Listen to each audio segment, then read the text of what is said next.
Today we have a look at rubber ducks being dropped off at an elementary school in Iowa, a new kind of missile, and much more. We have today's weather forecast with Madison and a look at sports with Eli. Today is Thursday, March 24, 2022. It's National Cheesesteak Day. We are live from Shore's broadcast Studio H12 on the campus of Bradley Central High School, and you're watching VOX News Today.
Welcome back. I am Alex Wingard. And I'm Sorry Hughes. They want to get rid of mask mandates on flights and test requirements for international travel. Some European countries are starting to do that. The federal transportation on mask mandate ends April 18th, bearing another extension. The White House says it's consulting the CDC about lifting it earlier. That agency reports cases are trending down. The Biden administration rolled back some Trump-era tariffs in a move supported by American businesses. With President Biden in Europe, a new trade agreement with the United Kingdom lifts tariffs on British steel and aluminum. In exchange, the UK will lift retaliatory tariffs on American exports, including whiskey, motorcycles, and agricultural products. In a separate policy change, the administration is also easing some tariffs on Chinese-made goods put in place by President Trump. That comes in response from American business leaders who say they need relief from supply chain disruptions and rising inflation. The majority of the tariffs on China will remain as long as the Chinese government falls short on its promise to import American products. China's Foreign Minister Wang Yi arrived in Kabul, Afghanistan on Thursday morning local time. Pictures of Wang's arrival were posted on the Taliban-linked Bakhtar news agency's Twitter. Yi was greeted by the Taliban's acting Foreign Affairs Minister Amir Khan Muttaqi as he stepped out of the plane. His arrival was not announced ahead of time. He also visited Islamabad and Pakistan Wednesday. New figures from Ukraine's second largest city, Kharkiv, the city's mayor says nearly 1,000 residential buildings have been destroyed. The people who once lived in those buildings have been forced to flee. Many of them are taking refuge in border countries like Romania. Miguel Miguez has more from the nation's capital city. In Ukraine, a U.S. official said Ukrainian fighters have pushed Russian forces back to the east of the capital city, Kyiv. Despite the growing business pullouts from Russia, the Moscow Stock Exchange has reopened for the first time in almost a month today. Partial trading has resumed in 33 stocks, including major names like Gazprom, Lukoil, and VTB Bank, but the White House calls it a charade intended to artificially prop up share prices after February's sell-off. The Japanese Defense Ministry says North Korea has fired a new type of intercontinental ballistic missile into the waters east of Japan. South Korea's Joint Chiefs of Staff also reported the launch. South Korean President Moon Jae-in strongly condemned North Korea for breaching its self-imposed moratorium on intercontinental ballistic missiles and calls it a serious threat to the Korean Peninsula and the international community. Texas Governor Greg Abbott toured one of the areas badly damaged by Monday's tornadoes. While there, the governor signed disaster declarations, which will help speed up recovery efforts. Sherwood Shores is rebuilding more than 53 structures and homes and grieving the only loss of life in Texas from Monday's tornadoes. Greg Abbott, Texas governor, says that those people had their homes destroyed and are staying with family or friends or have other accommodations set up. And I've signed a disaster declaration that includes Grayson and Cook counties. The declaration gives county judges the ability to have certain rules and regulations waived to speed up the recovery, something people running relief efforts say they can't go without. The governor said 8 people from the area are still in the hospital. A man fell to his death while attempting to base jump off the top of a 23-story building in San Diego Tuesday. Base jumping is a practice of leaping and then parachuting from one of these fixed locations, such as a bridge, building, or cliff. In this case, it went horribly wrong. San Diego police says a 48-year-old man was attempting to base jump off of the roof of the building when something went wrong, and he fell to his death. In some cases, no one was hurt, but police treated all 3 with handcuffs. Idaho Governor Brad Little has signed a bill that would ban abortion after 6 weeks. The legislation is named the Fetal Heartbeat, Preborn Child Protection Act. It's very similar to Texas's controversial law banning most abortions that went into effect last month. Under the Idaho bill, no one can perform an abortion on a pregnant woman when a fetal heartbeat has been detected, except in the case of a medical emergency, rape, or incest. The legislation also allows for family members of the fetus to bring legal action against the medical professional who performed the abortion. Planned Parenthood has condemned the passing of the bill, calling it a copycat of Texas' near ban on abortions. Take a look at this dramatic video released by the Wisconsin Department of Transportation. It shows a stolen Chevy Traverse there on the right, driving fast and crashing into another vehicle. Moments later, a group of teens run out of it and onto oncoming traffic, trying to get away from the police. One of the teens even jumped into a marsh near a river. According to a criminal complaint, the owner of the Chevy said it was taken from his garage on March 18th. No word yet on what happened to the teens or our identities. And now let's check on our weather. Madison, what can you tell us? Let's go ahead and take a look at our weather at glance for today. Right now in Cleveland it is 39 degrees with a high today of 65 and a low of 41, with the precipitation listed at 2%. The humidity is 99%, the dew point is 39 degrees Fahrenheit, the pressure is 29.97 inches, the visibility is 10 miles, and the UV index is 0 out of 10. Let's go ahead and take a look at our local radar. There are a few scattered showers moving off into the east of the area. And now let's look at our national radar. The storms that we had earlier this week are pushing off into the Atlantic Ocean, with some storms above Tennessee, which will be moving off later in the week. And now let's look at our 7-day weather. Friday will be mostly cloudy with a high of 59 and a low of 37. Saturday we'll have sunny skies with a high of 58 and a low of 37. Sunday we'll also have sunny skies with a high of 59 and a low of 34. Monday will be partly cloudy skies with a high of 65 and a low of 43. Tuesday will be warming up to a high of 79 and a low of 56. And Wednesday we'll have rain with a high of 78 and a low of 58. And now let's send it over to Eli with your sports. I am Eli Dunn with your sports. Today we have coverage on the college basketball Sweet 16, a heated argument. The St. Petersburg University Peacocks are headed to the college basketball Sweet 16. They're the team we will face the number 3 seed Purdue Boilermakers. St. Peter's is the only third number 15 seed to make it this far in the NCAA tournament. It marks 2 years in a row that a number 15 seed has had a similarly inspiring run, and then in 2022 it was Oral Roberts University.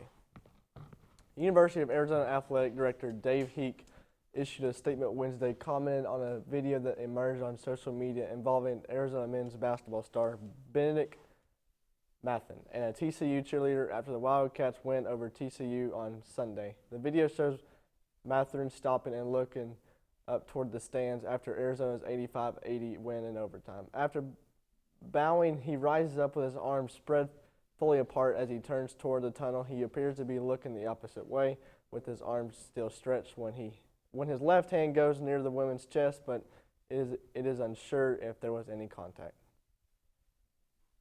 Things got heated in the Miami Heat huddle during a timeout in the second half of Wednesday night game against the Golden State Warriors.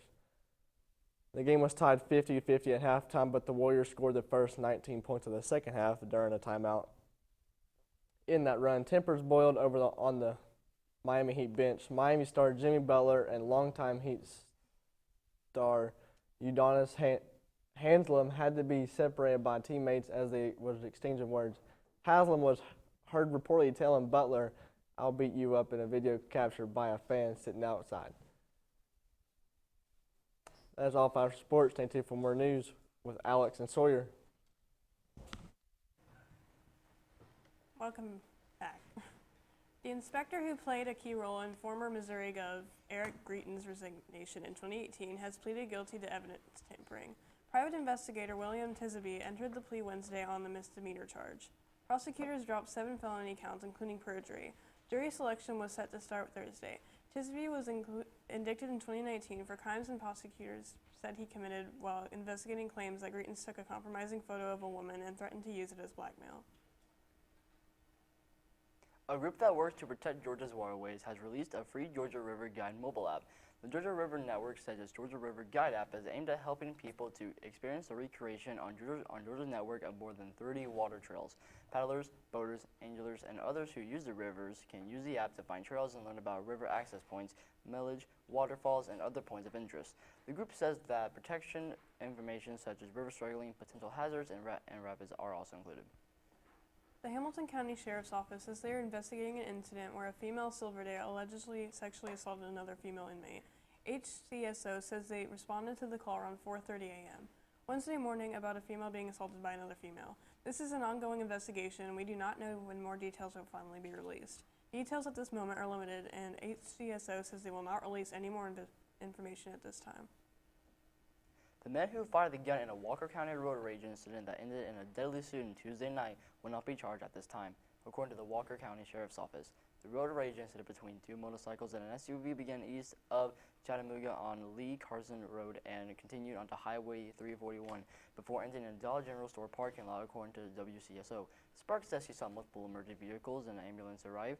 Claire's body has been transported to the GBI crime lab and nobody has been charged. A jury has found Billy Ray Turner guilty on all charges in Wright's death. That includes first-degree murder, attempted murder, and conspiracy. The judge sentenced Turner to life in prison for the murder conviction, but he still faces sentences for the other charges. Prosecutors say Wright's ex-wife, Shara Wright Robinson, recruited Turner to murder the pro athlete. Memphis police found Wright's body in a field back in 2010. His murder remained a cold case until Wright Robinson and Turner were arrested in 2017. Wright Robinson is currently serving prison time after pleading guilty to facilitation of murder in the first degree in 2019. Tennessee has become the first state to receive child cancer patients from Ukraine coming from the Russia invasion. 4 children and their families arrived Tuesday at St. Jude's Children's Hospital in Memphis, the first U.S. hospital to take in Ukrainian patients. The children's ages range from 9 months to 9 years old. Children will receive intensive medical care alongside cancer treatment.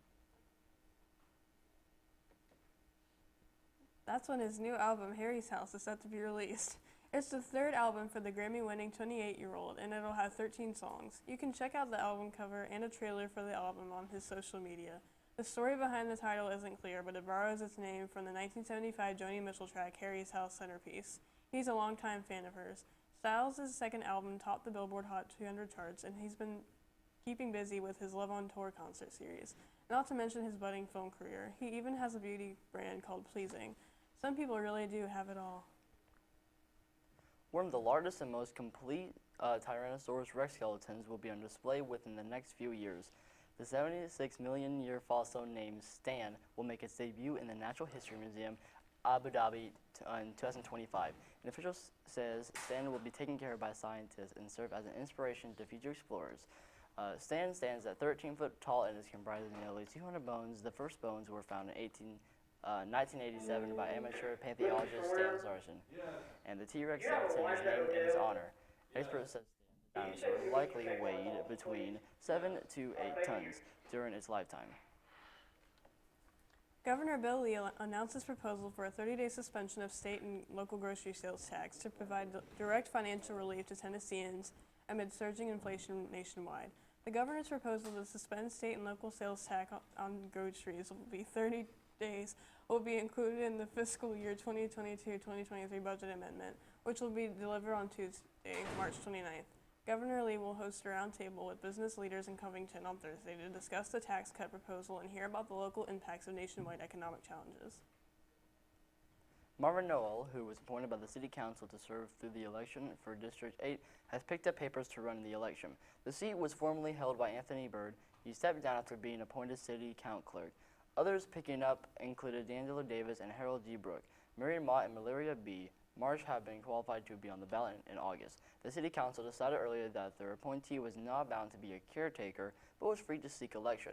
Also, there could be a contested race for General Sessions Court judgeship after all. The 5 incumbents have qualified. Attorney Catwell Hugby has picked up for a possible race against Alex McVean in Division 2. Gary Starnes, Christine Marcel, Lilia Sandham, and Joel Webb have no opposition thus far. There's a fun mystery at an Iowa elementary school. Someone's been dropping off rubber ducks ever since the start of the school year. Mark Twain Elementary's mascot may be the steamers, but inside you'll find hundreds of rubber ducks. Every day since the beginning of the school year, someone has been dropping off a rubber duck. By this point, ducks are on the ceiling, lights, desks, and bookshelves, all shapes, sizes, and colors. Now the librarian has used the ducks to create an incentive. When kids read a certain number of books, they get to take a picture with a duck. To the kids and teachers alike, the suspect is still a mystery. The school started getting Easter eggs with a duck-themed puzzle piece inside this week. Students and teachers are hoping it will reveal the identity of the person leaving the ducks. The school wants to thank whoever is leaving them and says the daily gifts have brought joy to teachers and kids. It's time to dig into a Philadelphia tradition. Today is National Cheesesteak Day. We're talking about the amazing combo of chipped beef, cheese, and onions on a hoagie roll. You can celebrate the day by getting a cheesesteak at a local restaurant or make it one yourself at home. You can post your meal on social media with the hashtag National Cheesesteak Day.